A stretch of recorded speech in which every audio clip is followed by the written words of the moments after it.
Hello नमस्कार, welcome to sunrise. मैं हूं अमनदीप डडवाल और आज मैं आपसे बात करूंगा ह्यूमन ईयर के बारे में।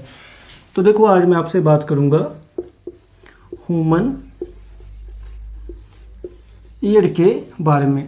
तो देखो, मैंने आपसे पहले जो बात की थी कि जो साउंड है वो प्रोड्यूस कैसे होती है और साउंड को मतलब एक जगह से दूसरी जगह जाने के लिए किसी मीडियम की ज़रूरत होती है। और मैंने आपसे बात की थी कि मतलब साउंड एयर से, वाटर से और सॉलिड से मतलब एक जगह से दूसरी जगह जा सकती है। तो देखो, आज मैं आपसे बात करूंगा कि हम मतलब किसी आवाज़ को सुन कैसे पाते हैं। तो आप देखो, सिंपली ऐसे बोलोगे कि हम आवाज़ को अपने कानों से सुनते हैं, लेकिन देखो हमारे जो कान है उससे भी हम आवाज़ को किस तरह से सुन पाते हैं, आज मैं आपसे उसके बारे में बात करूँगा। तो देखो, ह्यूमन ईयर के बारे में आज मैं आपसे बात करूँगा। तो देखो, जो हमारा कान होता है, जो उसका जो सबसे बाहरी वाला हिस्सा होता है, तो देखो इसको हम क्या बोलते हैं, पिन्ना। इसको क्या बोलते हैं हम, पिन्ना। और देखो, आपने देखा होगा कि इसके अंदर मतलब एक केनाल की तरह, मतलब एक केव की तरह मतलब वो होती है। अगर आपने मतलब जैसे देखा होगा कभी, तो मतलब जो सबसे बाहरी वाला पार्ट होता है, जैसे ये जो कीप की तरह दिखता है, इसको हम बोलते हैं पिन्ना। और इसके अंदर होती है एक केनाल। तो देखो, इस केनाल को क्या बोलते हैं हम, ऑडिटरी केनाल। तो देखो, होता क्या है कि जो हमारा जो बाहर वाला कान का हिस्सा है, जिसको हम पिन्ना बोलते हैं, इसका काम क्या होता है कि जो आसपास हमारे साउंड एनर्जी है, जब मतलब जैसे किसी ने मुझे बुलाया, तो जो उसके द्वारा जो वाइब्रेशन, साउंड वाइब्रेशन प्रोड्यूस की गई, तो वो एयर के माध्यम से मेरे कान तक पहुंचेंगी।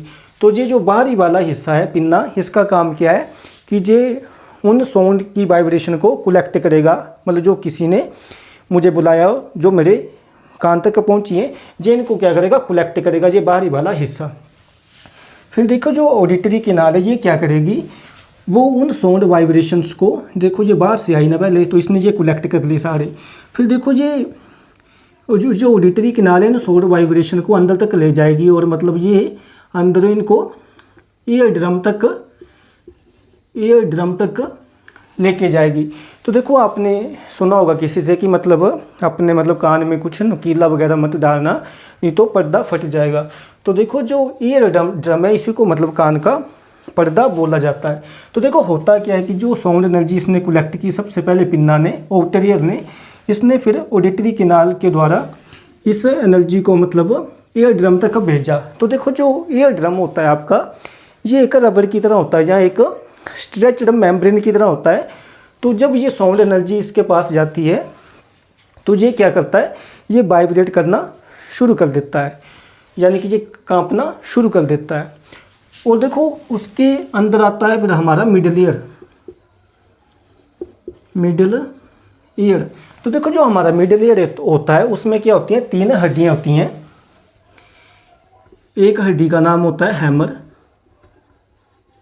एक का नाम होता है एनविल, और एक होती है स्टीरअप। तो देखो, ये 3 हड्डियां मिलके मतलब मिडल ईयर को बनाती हैं। और देखो, जो वाइब्रेशन मतलब ईयर ड्रम तक पहुंची थी, अब ये तीनों हड्डियां जो मिडल ईयर है हमारा, ये इन वाइब्रेशन को एम्पलीफाई करेगा। जैसे आपने भी देखा होगा, जैसे स्कूल वगैरह में जैसे प्रेयर वगैरह जब करते हैं, तो माइक के पास मतलब प्रेयर करते हैं, और जो स्पीकर वगैरह होता है वो आपकी आवाज़ को बड़ी ज़ोर से कर देता है, यानी कि मतलब उसको वो आवाज़ को एम्पलीफाई कर देता है। तो देखो, ये भी मतलब क्या करेगा, ये भी मतलब मिडल ईयर क्या करेगा, जो भी मतलब वाइब्रेशन थी, मतलब जो भी हमारी वाइब्रेशन थी ईयर ड्रम के पास, ये उन वाइब्रेशन को क्या कर देगा, एम्पलीफाई कर देगा, यानी कि उनको एम्पलीफाई कर देगा। और देखो, मिडल ईयर के बाद हमारा आता है इनर ईयर।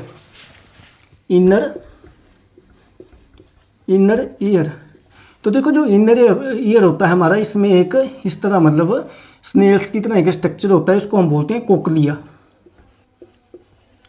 तो देखो, जब ये मतलब साउंड वाइब्रेशंस एम्पलीफाई होके मतलब कोक्लिया के पास जाती हैं, इनर ईयर के पास जाती हैं, तो ये मतलब कोक्लिया क्या करता है, उन साउंड वाइब्रेशन को, उस साउंड एनर्जी को इलेक्ट्रिकल एनर्जी में कन्वर्ट कर देता है। इलेक्ट्रिकल एनर्जी, जहाँ आप ऐसा बोल सकते हो कि इलेक्ट्रिकल सिग्नल्स में चेंज कर सकता है। तो देखो, आपने ये तो पढ़ा होगा कि जो एनर्जी होती है वो एक फॉर्म से दूसरी फॉर्म में चेंज की जा सकती है। तो देखो जी कोक्लिया क्या करता है, जहाँ पे ऐसे भी बोल सकते हैं कि इनर ईयर में क्या होता है कि जो साउंड वाइब्रेशंस हैं वो मतलब इलेक्ट्रिकल सिग्नल्स में चेंज हो जाती हैं। और फिर देखो कोक्लिया के आगे क्या होती है हमारी ऑडिटरी नर्व्स। तो देखो जी जो ऑडिटरी नर्व्स होती हैं हमारी, ये मतलब उन सिग्नल्स को, जो इलेक्ट्रिकल सिग्नल्स होते हैं उनको ब्रेन तक पहुंचा देती हैं। और देखो इसी की वजह से हम मतलब किसी की आवाज़ को सुन पाते हैं। तो देखो कितना लंबा प्रोसेस है कि जो हमारा आउटर ईयर है, इतना इसने किया साउंड एनर्जी को, जो आसपास की साउंड एनर्जी है उसको कलेक्ट किया, फिर इसने ऑडिटरी कैनाल के थ्रू मतलब उस साउंड एनर्जी को ईयर ड्रम तक लेके गया, जिसको मतलब कान का पर्दा बोलते हैं। और ये कान का पर्दा या ईयर ड्रम उस एनर्जी की वजह से क्या हुआ, वाइब्रेट हुआ। और उसके बाद आता है हमारा मिडल ईयर। तो जहाँ से तक जो साउंड एनर्जी पहुँची थी ईयर ड्रम तक, उस साउंड एनर्जी को जो मिडल ईयर है, इसमें जो 3 हड्डियाँ हैं, हैमर, एनविल और स्टीरअप, उसको ये एम्पलीफाई करेंगी। जैसे मतलब स्पीकर वगैरह आपकी आवाज़ को एम्पलीफाई कर देते हैं। और मिडल ईयर के बाद जब वो साउंड एनर्जी एम्पलीफाई होके कोक्लिया या इनर ईयर के पास पहुंचेगी, तो ये क्या कर देगा, ये उस साउंड एनर्जी को इलेक्ट्रिकल एनर्जी या इलेक्ट्रिकल सिग्नल में चेंज कर देगा।